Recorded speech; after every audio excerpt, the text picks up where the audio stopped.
Okay? Make sure you enjoy the assembly. Ms. Lochner is going to introduce our speaker. Good morning, 6th grade. Welcome to your second assembly of the year. Today we have a very dynamic and wonderful speaker. His name is Mr. Tavon Parker. So he is traveling to meet us today from York, Pennsylvania, but he has come to Lincoln before, and he also has attended a university that is in Lancaster County. So he is known as Mr. Motivation. He is an esteemed athlete. He's scoring over 1,000 points in his high school career, but he's going to talk about the value of education, family, and being connected to the school community. So without further ado, Mr. Tavon Parker.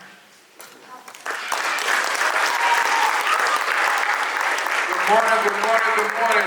Guys, before we get this started, I just need some energy from you guys. I know it's early in the morning, but they tell me the younger you are, the more energy you have. So I need you guys to do me a favor and talk back to me. I don't want to just sit up there and talk to you guys. So do me this favor and just talk back to me, okay? Good morning, Lincoln Middle School.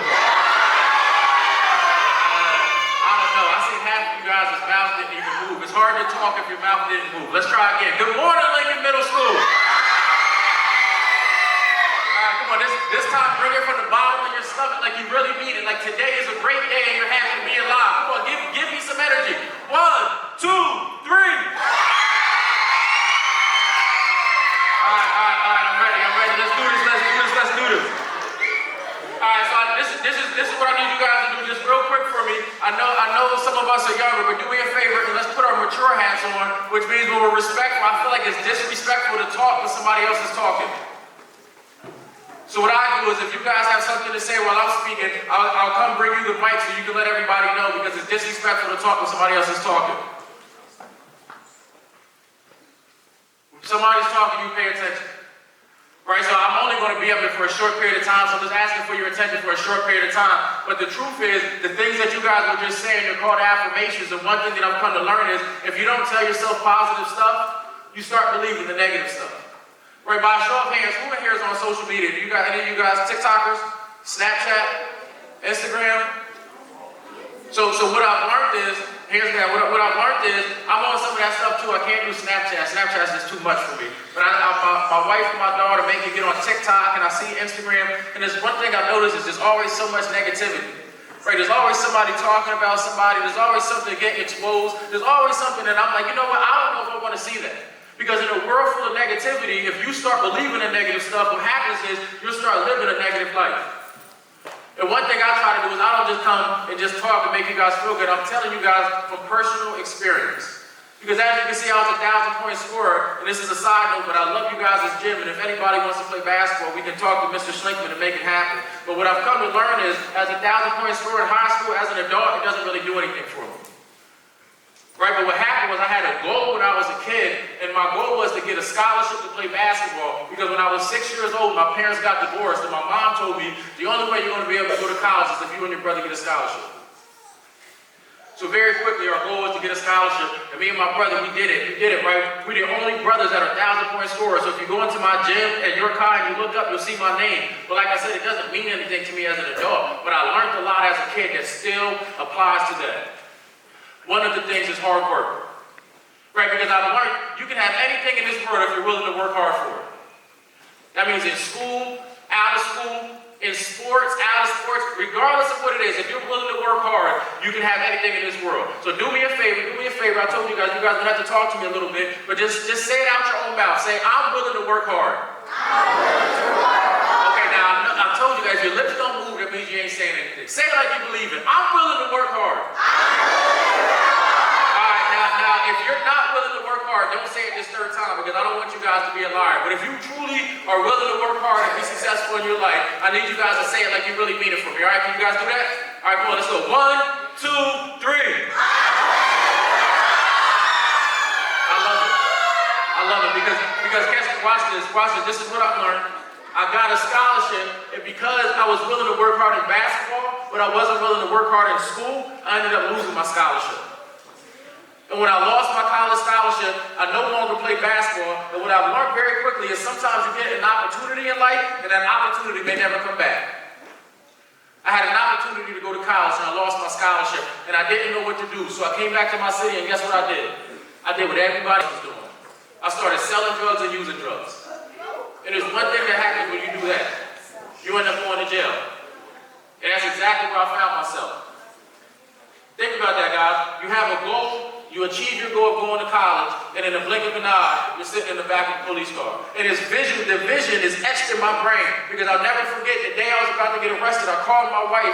She was my girlfriend at the time. She was on the other side of town. And I'm telling you guys, I don't come to lie. If you guys think I'm lying, she's in the back. You can ask her. She made it there in time. And the last night I had before I went to jail, was my wife sitting there staring at me crying as the police officer put handcuffs on me and put me in the back of his police car. I was arrested on February 14, 2017, 1 week after my daughter's second birthday. And I'm sitting there asking myself, how did I go from somebody that had goals, somebody that wanted to do a lot of things in her life, to somebody that's headed to jail? And what I've learned is, life happens very fast. So by a show of hands, who here has goals and wants to go to college and wants to be successful when they become an adult? So what happens is, if you look around and the people who didn't raise their hands, if you don't have goals and you don't have things that you want to do in your life, somebody out there has a plan for you.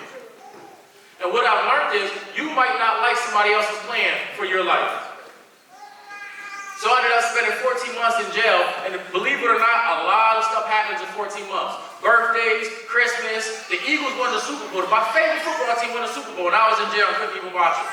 My wife graduated college. I missed a lot because of my poor decisions. One thing I've learned is, even though you're young, decisions ultimately dictate your future. My question is, are you guys making good or bad decisions? Because bad decisions, just like good decisions, will cost you. Sorry, that's my son. I told him he shouldn't talk while I'm talking, but he doesn't listen sometimes. So why else, guys? Because I got out of jail when I was released. I was like, okay, I don't want to ever do anything to go back to jail. I had a lawn care business when I was 14 years old. So I tried it illegally. I'm like, let me try it illegal, but let me relaunch my lawn care business. And I launched it. We was doing good. I'm like, man, I'm gonna be a millionaire. We was making $100,000. And I'll never forget, because I got out of jail April 30th of 2018, and on February 26th of 2020, my brother got shot and killed. And it struck me, it struck a chord, because I thought life was all about money. When my brother got shot and killed, it quickly showed me that there's more to this thing called life. I'm a firm believer everybody has a purpose, everybody has a reason to be on this earth, everybody has value in some way that they can add, but if you can't see it for yourself, nobody can see it for you. So the second thing I want you guys to say, turn to the person sitting next to you and just say, I am nature's greatest miracle. Okay, come on, say it. Turn to the other person and say it like you really mean it. Say, I am nature's greatest miracle. Now watch this, because I told you guys, when we say one sentence, don't let a sentence turn into a paragraph. So as I said earlier, I don't just talk, right? I want to prove it to you guys. So can I prove to you how you're nature's greatest miracle? We're in the year 2024, right? So think about this. So the Earth's been around for like 2,000 years. In the 2,000 years that the Earth's been around, nobody has been able to have the eyes that you have, the ears that you have, the voice that you have. Nobody can walk like you walk, talk like you talk. Nobody looks like you look. My son has my exact same name. When people say we look the same, but guess what? He can't be me, because I am unique. I was made different, and I am nature's greatest miracle. And the truth is, you are too. Does anybody in here have a twin? You do? You do? So even if you have a twin, believe it or not, you and your twin are different. Same DNA, but you're different. Does anybody have a best friend? You and your best friend, guess what? You're different. But the fact that you're different, the fact that has ever been able to look like you look, or think like you think, or do what you do, the fact that is a true fact, guess what? That means that you're rare and you're unique. But what happens is, when you're rare and you're unique, you're valuable. If everybody can do it and everybody can have it, it's not that valuable. But I've come today to tell you, are valuable. But you have to believe it. So do me a favor this third time. Let's act like we really believe it. Act like we really believe it. Turn to somebody else and just say, I am nature's greatest miracle. You are. So it's time for us to start acting like it, right? Because if we're a great miracle, we can't just talk like we're a great miracle. We can't just act like we're a great miracle. We have to think it, we have to live it, we have to breathe it, we have to be it. So I'm going to leave you guys with this, because one thing I've learned is everybody has a superpower. Right? Everybody has a superpower. superpower. And I'm not talking about like a superhero. Like I know we just used to be superheroes I believe in. I'm not talking about a superhero. But you don't have to be a superhero to have a superpower. Can I show you? Yeah, sure. Not everyone. Yes, can I show you? So I'm going to tell you guys this story. And the story is one of my favorite stories to tell. Because believe it or not, by the end of the story, you guys are going to see your superpower. So the story is about two old guys that were in a nursing home. By show of hands, have any of you guys been in a nursing home before? Man, you guys are a little young to be in a nursing home. But in the nursing home is set up like a hospital, right? There's a door, there's a bed, there's a shower curtain, a bed, and there's a window. So the two guys that were in the hospital, they were like old guys, right? And they became friends. They spent a lot of time together and they became friends. So my guy that was by the door used to always ask my guy that was by the window to look outside and tell me what he seen. So my guy that was by the window would always paint a beautiful picture, right? Say, oh, I see TP out there beating some kids in basketball. I see a dog chasing their tail. Somebody's proposing. I see a kid eating ice cream. It was always something great and beautiful. And one day, my friend that was by the window, he ended up passing away. And that's not the point of the story. Everybody has a date, right? But when he passed away, my guy that was by the door said to the nurse, "Nurse, can you move me over to the window? I want to look out and see what my friend was seeing." And the nurse was like a little old lady. She's like, "Dude, I can't pick you up." But she went and got two strong guys, kind of like these guys here. And my two strong guys, they went and they picked the guy up and they put him on the bed by the window. And he said, "Can you open the window for me? I want to see out. I want to see all the beautiful stuff, the sunrise. I want to see it." And they opened the window and all they seen was a big brick wall, looked just like that wall back there. And when he seen the big brick wall, he said, "Nurse, I need you to get a construction crew to take down this wall so I can see all the beautiful stuff my friend was seeing." And the nurse is like, "This guy's crazy. How are we going to, a construction crew? This guy's crazy. No." She said no. My man said, "Please, I want to see what he was seeing."